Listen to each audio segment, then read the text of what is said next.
इस कार्यक्रम के पुण्यार्चक हैं श्री वर्धमान श्वेतांबर स्थानकवासी जैन श्रावक संघ ट्रस्ट, उपाध्याय प्रवर प्रवीण ऋषि चातुर्मास समिति।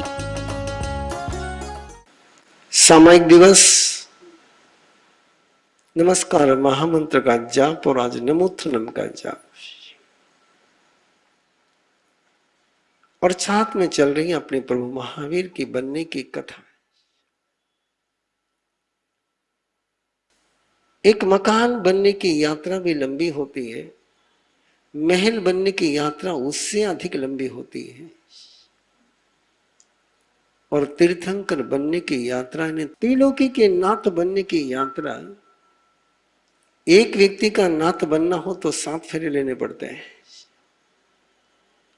और 84 लाख योनियों का नाथ बनना हो, और वो केवल शब्दों का नाथ नहीं, केवल विचारों का नाथ नहीं, तो सच में नाथ बनना हो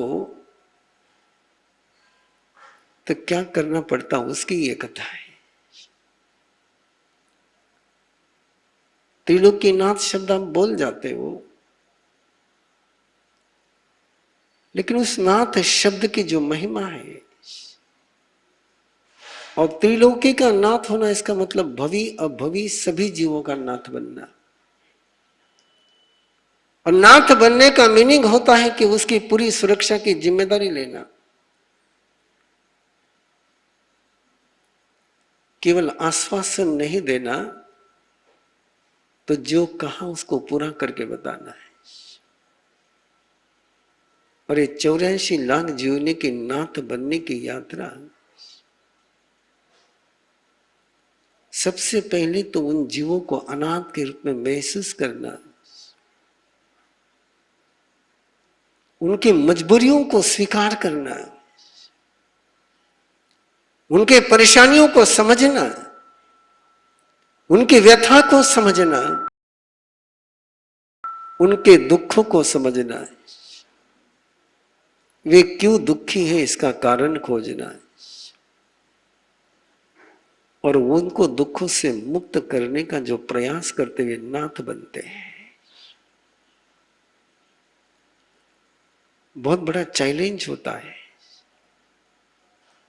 बहुत बड़ी चुनौती होती है कि अपना तन, अपना मन, अपना वचन, अपनी चेतना ऐसी बनानी कि कोई इसका आलंबन ले ले तो उसके अंदर की सारी परेशानियां समाप्त हो जाए। एक ऐसा कल्प वृक्ष बनना कि जो भी उसके छाया में आ जाए वो समर्थ हो जाए।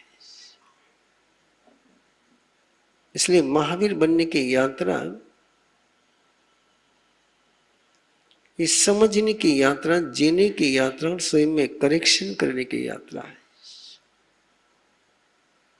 और किस प्रकार जीवन में तूफान आते हैं, स्वयं के गलती से नहीं, दूसरों के गलती से।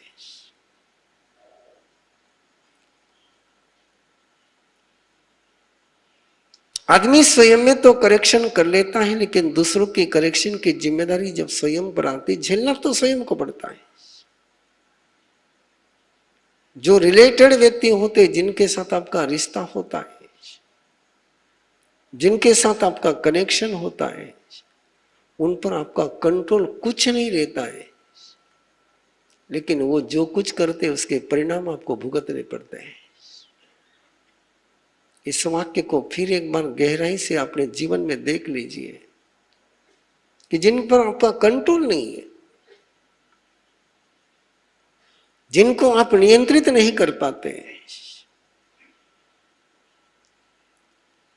लेकिन उनके साथ आपका रिलेशन है, तो उनके करे हुए के सारे परिणाम भुगतने ही पड़ते हैं।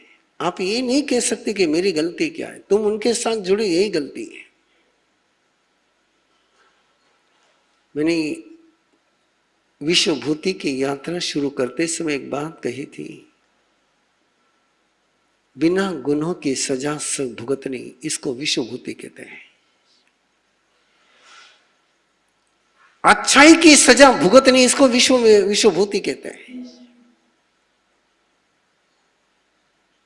अपनी ईमानदारी की सजा भुगतनी, इसको विश्वभूति कहते हैं। अपने प्रेम की सजा भुगतनी, इसको विश्वभूति कहते हैं। अपने समर्पण की सजा भुगतनी, इसको विश्वभूति कहते हैं। और ये दर्द महावीर ने विश्वभूति के मन भाव में इतनी गहराई से जिया, इतनी गहराई से जिया कि उन्होंने आगे जाकर के कह दिया तीर्थंकर बनने के बाद कि बाकी सब पाप कर लेना, लेकिन नियानी का पाप मत करना है। और उसी नियानी की मजबूरियों की कांति विश्वभूति मंत्री के उस बाजे बजाने के कारण से, उस दासी के करतूत के कारण से, कहां दासी, कहां माता, कहां विश्वभूति, कहां मंत्री, कहां राजा। दासी ने काम किया, छोटी सी बात करी दासी ने, बहुत छोटी सी बात करी, और उसकी गुस्ताखी, उसकी नादानी एक परिवार के प्रेम को नफरत के रेगिस्तान में बदल करके ले जाती है। एक परिवार के सौहार्द को नरक यात्री बनाने के लिए मजबूर कर जाती है। इसलिए महाराष्ट्र में कहावत चलती है,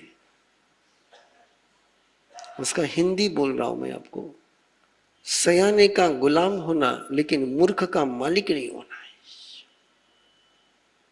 सयाने आदमी के गुलाम बन करके भी तुम मंजिल पर पहुंच सकते हो, लेकिन मूर्ख के मालिक बन करके तुम जिंदगी में कभी चैन का एहसास कर नहीं सकते हो। एक दासी, और जिसकी नादानी ने पूरी सत्ता की, पूरे साम्राज्य की नींव को हिला करके रख दिया है। राजमाता को खुशी हुई, विशाख नंदी को तो खुशी हुई, दासी को खुशी हुई, राजा को भी लगा कि समाधान हो गया। मंत्री पर राजा का विश्वास बढ़ गया, क्या मंत्री काबिल है। विश्वभूति युद्ध भूमि पर आगे बढ़ रहा है, सीमांत प्रदेश में पहुंचना है। राजदूत को आगे भेज दिया, राजदूत लेकर के संदेशा उस सामंत के दरबार में पहुंचा है। सामंत ने आए हुए संदेश को पूरे आदर के साथ स्वीकार किया है, और जब उसका संदेश पढ़ा तो सामंत के होश उड़ गए कि मैंने बगावत करी, मैं भागी, और मेरे बगावत को मुझे ठिकाने लगाने के लिए विश्वभूति आ रहा है। विश्वभूति के नाम का एक दबदबा था कि विश्वभूति आया है, इसका मतलब सब काम ठिकाने लग गए। उसने अपने पराक्रम से एक गुडविल बनाया था। सामंतों को लगा कि नहीं, कहीं तो भी गलतफहमी है।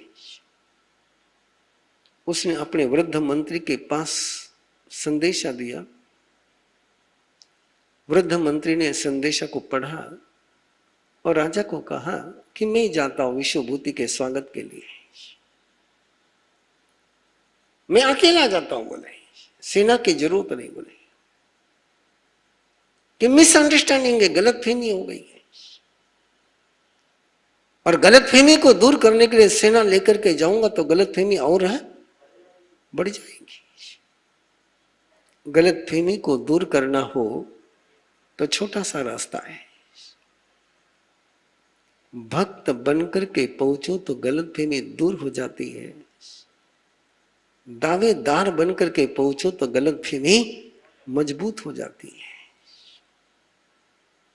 आर्गुमेंट करने के लिए पहुंचो तो गलतफहमी और मजबूत हो जाती है, और प्रार्थना के स्वरों में पहुंचो तो गलतफहमी दूर हो जाती है। वृद्ध मंत्री ने कहा, गलत फहमी है, मैं जानता हूं सेना की जरूरत नहीं, गलत फहमी दूर करने के लिए बल की जरूरत नहीं, अक्ल की जरूरत है। राजा को वृद्ध मंत्री पर विश्वास था। वृद्ध मंत्री चला, विश्वभूति के पास पहुंचा, प्रणाम किया। विश्वभूति का तो तेज, बोले संदेशा पढ़ा, बोले सेवा में हाजिर हो। बोले तेरा सामंत कहाँ है? बोले आप जब कहोगे तब चरणों में हाजिर है। चरणों में हाजिर है कि हमले के लिए तैयार है? बोले राजकुमार, मेरे सामंत राजा के एक निष्ठ है, कोई बगावत नहीं है, एक भी राजा की आज्ञा का उल्लंघन नहीं किया है। बोले फिर वहां समाचार कैसे पहुंचे बगावत है? और मंत्री ने एक वाक्य बोला है, बिना बगावत के जब बगावत बताई जाती है तो बगावत वही होती है जहां बताई जाती है। बिना बगावत के जब बगावत होती है तो बगावत वहां नहीं होती जहां बताई जाती है, जहां से बताई जाती है वही बगावत होती है। मंजा हुआ था मंत्री। और विश्वभूति को यह तर्क की भाषा, जिसको तलवार की भाषा समझती है उसको तर्क की भाषा समझती नहीं है। उसने कहा ये उलझा मत बोले, सीधी सीधी बात कर। बोले राजकुमार, ये राजनीति है, राजनीति कभी सुलझी हुई बात नहीं करती है। बोले राजनीति सुलझी हुई बात नहीं करती, तुम फिर उलझा रही हो। बोले तुम स्वयं उलझे हुए हो इसलिए मैं उलझा हुआ हूं। बोले मैं उलझा हुआ हूं? बोले राजकुमार, यहां बगावत नहीं है, यहां बगावत बिल्कुल भी नहीं है। बगावत है तो राजधानी में है, राजा के दरबार में बगावत है। बोले क्या बात करते थे? वहां से मैं आया हूं, वहां तो कोई बगावत का लवलेश नहीं। बोले मंत्री बोला राजकुमार, तुम शूर हो, तुम वीर हो, तुम पराक्रमी हो, लेकिन तुम राजनीतिज्ञ नहीं हो।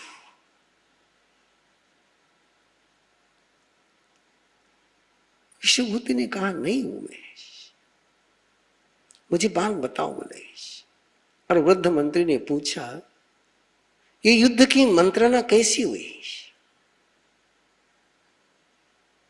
विश्वभूति ने कहा मुझे पता नहीं, रणभेरी बजी और मैं आया। बोले जिस समय रणभेरी बची थी उस समय तुम कहां थे? तुम्हें मंत्रणा परिषद में क्यों नहीं बुलाया गया? तुम राज्य के आधार हो, तुम राज्य के गौरव हो, पूरा राज्य तुम्हारे पर नाज महसूस करता है, और तुम युद्ध के सेनापति बनकर के आए हो। और जिस युद्ध के से लड़ने के लिए तुम आए हो उसकी तुम्हें कुछ भी पता नहीं। तुम कहां थे? जिस मंत्रणा में तुम नहीं थे उसका नेतृत्व तुमने स्वीकार कैसे किया?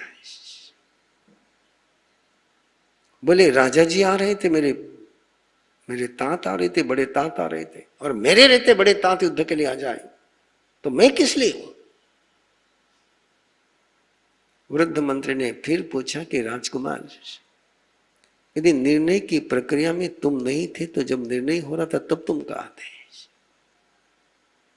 और विश्वभूति ने कहा मैं तो मेरे रानियों के साथ राज उद्यान में था। और मंत्री ने एक ऐसी बात कही कि विश्वभूति को गुस्सा आ गया, आक्रोश आ गया।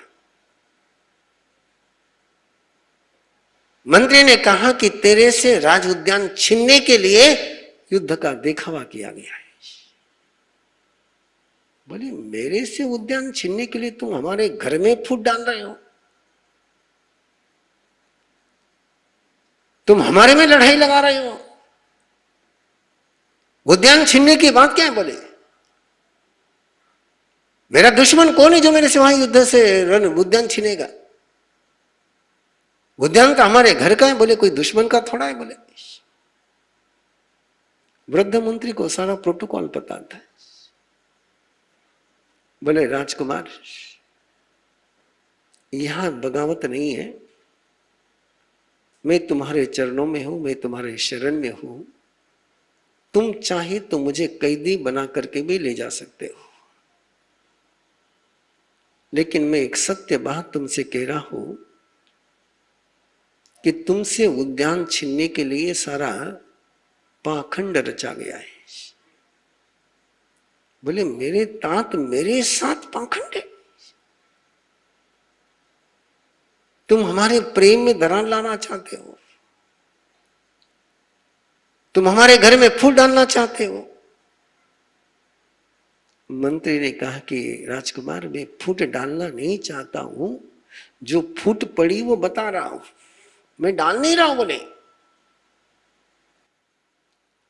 मैं दरार कर रहे हूं, दरार तो हो चुकी है। बोले नहीं, ऐसा हो ही नहीं सकता। बोले मेरे तात मेरे साथ ऐसी राजनीति खेल ही नहीं सकते, उनको पता है मैं उनके लिए क्या हूं। मंत्री ने मुस्कुराते हुए कहा कि राजकुमार, राजनीति जिधर पूरब कहती उधर हमेशा पश्चिम होता है।